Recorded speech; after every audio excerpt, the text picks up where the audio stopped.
for our purposes.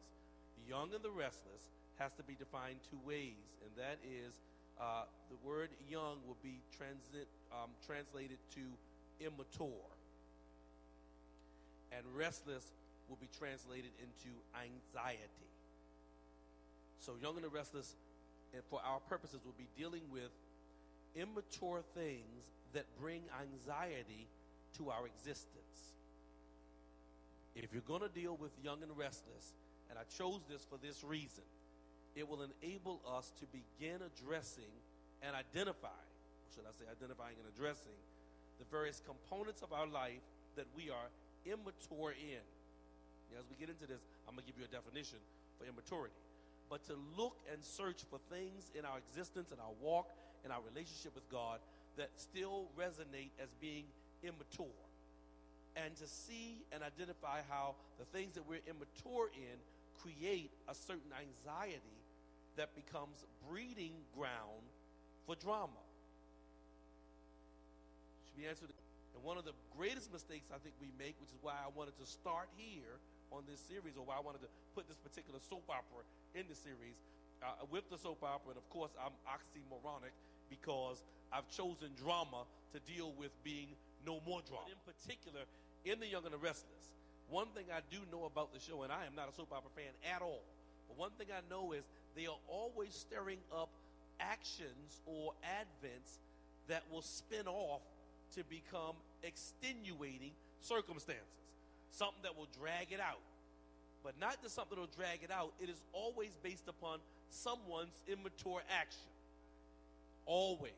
So this is why it's called Young and Restless. The concept of the immaturity has created the show. My thing is, I believe within the Christian walk, within the Christian life, there are things of immaturity that we allow to continue, and we don't address them. Matter of fact, one of you think about your immaturities is that you really don't want to spend time identifying or giving any recognition to it. That's how it remains in immaturity. Things that you're immature in simply says, I don't give it enough attention to develop it. So therefore it remains an immaturity. And we keep making mistakes. So I thought it was paramount that we took the time to put this unit in the study, because we've got to talk about no more drama. What if it's coming from an area that I outright don't pay any attention to? Not because it doesn't exist, but because I just don't pay attention to it. So you ever want to learn where you're immature, start getting in sync with God. He's going to begin making adjustments in you, and your response is going to reveal your immaturity.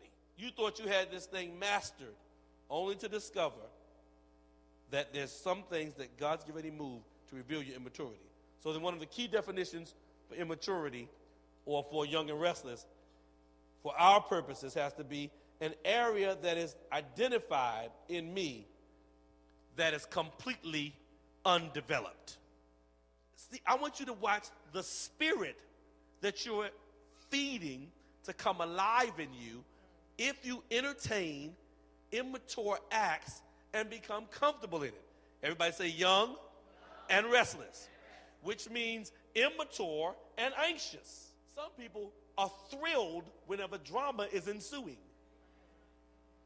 No drama, I'm bored. I don't want to be involved.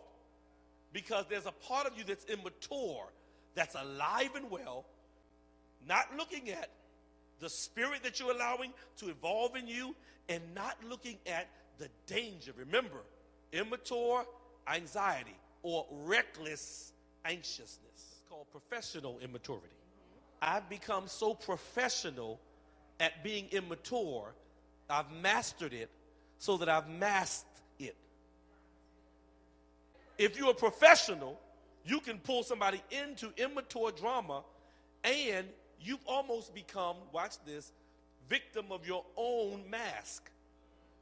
Because you begin to believe the drama of the immaturity as if it's supposed to be a part of a mature response.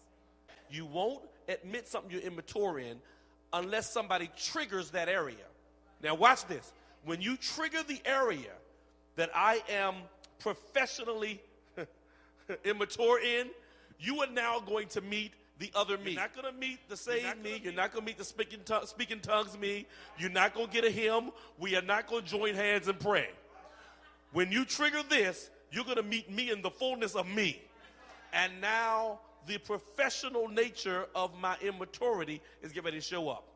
Because people who are professionally immature impact others and pull them in to immature drama before they realize they're even in it.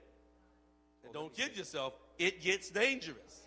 Because remember, we talked about this. Your immaturity, remember, young and restless, immature and anxiety, your immaturity is breeding spirits that you're not paying attention to. Now, we got another thing going on. I think young and restless has got to be an introspection. It's got to be me dealing with me, not me dealing with you. Amen, somebody. Look at somebody and say, no more drama. I want to get this for real about me. You know, there's some things in me that are young and restless, and I've got to address them. And if I don't, I'm going to hook up with people who do what I do. And nobody grow. This series is not so much just about, and that's what keeps our church experience. It's about our Christian walk at large. And I'm going to say this and challenge you. It's about our humanity walk.